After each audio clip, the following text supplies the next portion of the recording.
Here's a sad fun fact. The first half of this year was the worst half for the stock market in the last 50 years, which is also why this clip is becoming one in every of my favorites. The stock market is about 20% higher. It has hit record after record after record on my watch. Stocks now down 7.6 trillion bucks for the reason that President Biden took office. Well, that's awkward now as fun as politics. This story is way bigger than politics. Check this out. In the month of September alone, the stock market misplaced more or less 9%, which is crazy when you remember the fact that the stock marketplace is supposed to make us about 9% per year on average. And we just lost a whole year's worth of gains in about 1 month. But believe it or not, that is not always the craziest story. The important story is that investors right now are terrified of the banks. Let me show you what I suggest. The Federal Reserve has begun to raise interest rates, or what's called the federal budget rate, and the worry is that they're about to break something. That something is Deutsche Bank and Credit Suisse. There are now rumors and whispers that these two major banks are on the verge of collapse, and their stock prices are starting to reflect that they are in danger now. The reason this is such a big deal, not just for the US, but globally speaking, is because both of these banks are assigned a role of what's called systematically important financial institutions, which is a fancy way of saying that these banks are too big to fail, which is why people are making the comparison between these two institutions and what happened to Bear Stearns and the Lehman Brothers in 2008. People are speculating that right now, this is more or less what's happening behind the scenes. Once again, even the CEO of Credit Suisse just recently said they were at a quote critical moment. They're planning to restructure, which is a little weird because if you asked your friend how their life was going, and if they said it's at an important moment and they were planning to restructure, he'd probably be a little concerned for them. But if a major bank told you that, that's when people really start to panic. Now, history doesn't always repeat itself, but sometimes it can rhyme, which is why this very famous quote by Warren Buffett kinda describes what might be going on right now. Only when the tide goes out to discover who's been swimming naked. And what that means is that only when the tide of money disappears do we get to see who the people were that gambled with money they didn't have and took on way too much debt and way too much leverage. And if you combine all of this with news of the fact that the Bank of England just recently bailed out the UK economy from a collapse, that the Russian economy is going through its own political turmoil, and that the Chinese real estate market is going through another potential collapse, we get a very dangerous recipe for another potential global recession. Now, I want to be clear.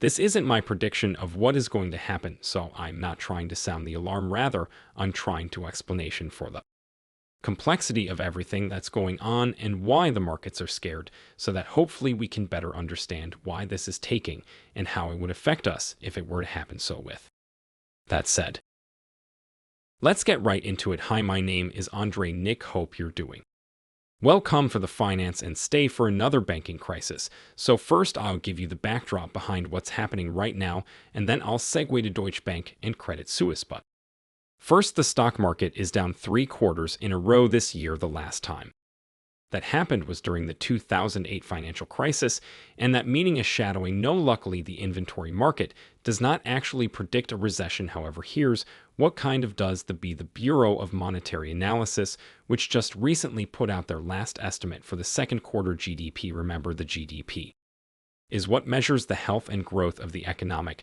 and that number gets released every 3 months.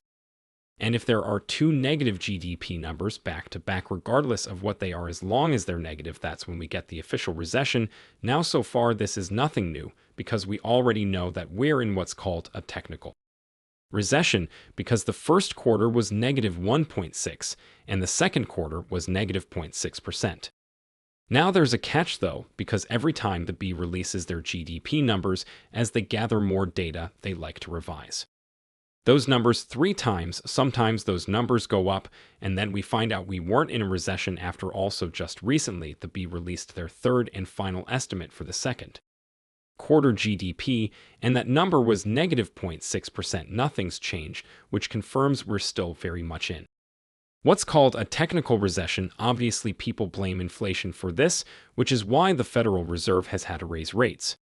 But this is where it receives interesting, because every time The Federal Reserve increases the federal funds rate, we could also get ourselves into a situation where banks could get into main trouble. And here's how: whenever an agency makes some profits, it will invest some of that money in the bond marketplace. Because remember, bonds are a guaranteed way to make a safe return on your money, and in today's market, that's everything. So companies will use their balance sheet aka their portfolio, which includes these bonds, as collateral to take down a loan, same way that you might take out a loan using your house as collateral via the home equity loan, right? So with this money, companies will then take a risk with they'll invest it. This cycle repeats itself over and over again, but the problem is that right now, because the Federal Reserve is increasing what's called the federal funds rate, the value of their collateral aka their bond prices is cratering, and it's going down. Through extension, so are their stock prices, and that would potentially leave them, not in all cases, however, in some cases, exposed to margin risk or to have their safety scores downgraded, which could leave them asking the government for a bailout. And if that doesn't happen, that could lead to a collapse. That's terrible. Not only for that company, but for everyone else whom they've given money to, which in a bank's case is pretty much everyone. So that's the backdrop of the problem. Now, let me give you the specifics about these two banks. So here's just how big Deutsche Bank and Credit Suisse are to this story. Credit Suisse is a global investment bank that was founded in Switzerland. They are considered to be one of the top financial services companies in the world. In fact, you can consider them kind of like the Swiss Army knife, pun intended, of the finance world. Now they are one of the top 10 banks that are considered to be too big to fail. Their asset base, as it relates to what's known as the price-to-book ratio, is about the same size as the Lehman Brothers had in 2008 before their collapse. That is how big they are now. Credit Suisse also has a very, let's just say, interesting history. They were sued by the US in 2012 for selling residential loan-backed securities that were riskier than Credit Suisse was rating them to be. Throughout the years, they've been involved in dozens and dozens of lawsuits, scandals, and violations, including manipulating the forex market, tax fraud, the recent Archegos scandal, where they lost $5.5 billion, money laundering, and helping the Russian oligarchs hide their money. Basically standard stuff, the things that banks consider to be the cost of doing business. But these are also some of the reasons why Credit Suisse's stock is down over 60% year to date, and it's down over 81% on all time. It's also why buyers right now are comparing what's going on with Credit Suisse to what befell to the Lehman Brothers in 2008. Now, just a warning, some of these comparisons which I want to show you are just anecdotal proof at best, but they're still worth explaining because some of them are hilarious. Like the first one, that is that the chairman of the board of directors of Credit Suisse, his last name happens to be Lehman. You can't make this stuff up, it writes itself.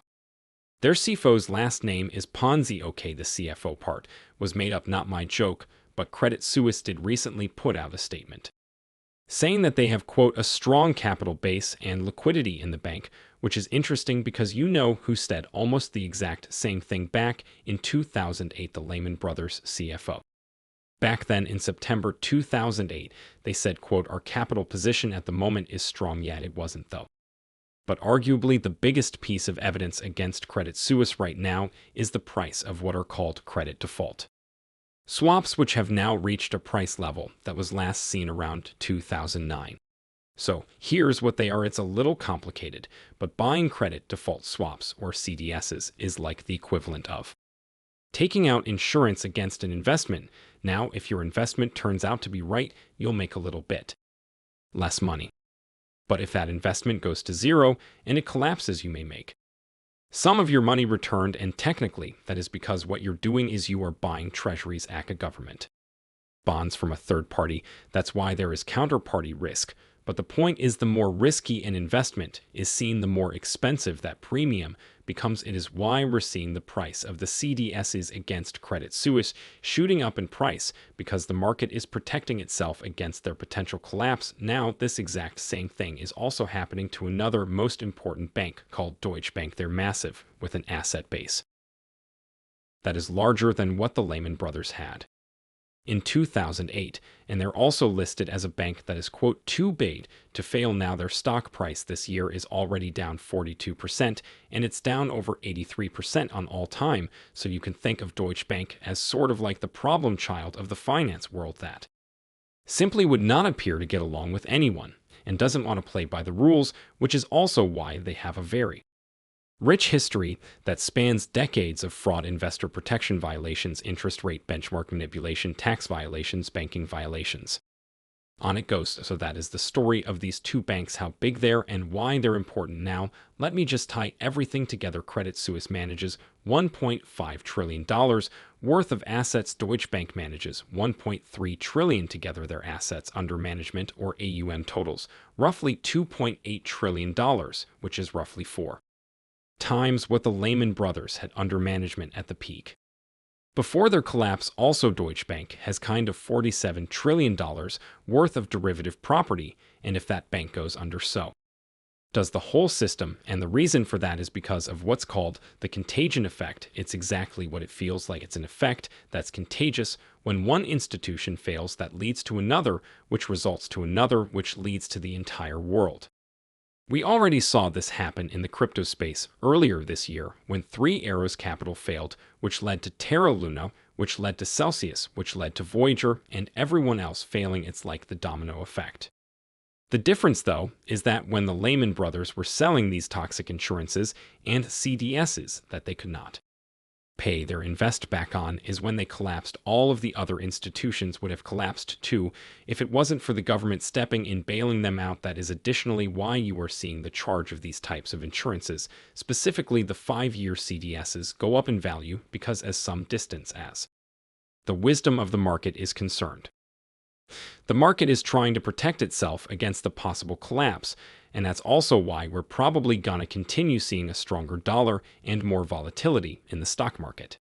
This is and what the stock market is frightened of individually. I'm not going to do anything differently. I'm still going to dollar cost common into the stock market every single day, and that makes sense for me, but that's only me because I'm younger and I have the time for the market to recover. But I imagine if I was older and I was thinking about retirement, it would be a harder choice. That's why it is so important to start saving and start investing as early as possible so that you have the time to recover if anything like this were to happen when you're older. As always, I would love to know your thoughts about everything that's going on because it is still speculative. However, it's still really interesting. In the meantime, have a fantastic rest of your day. Smash the like button, subscribe. If you haven't already, don't forget to grab up to 250 worth of free Bitcoin with this link right here. Move it offline. Keep in mind to grab your free stocks. Links are down below. And then go track them automatically with a spreadsheet link down below in my Patreon. Love you. Thank you so much for watching this video.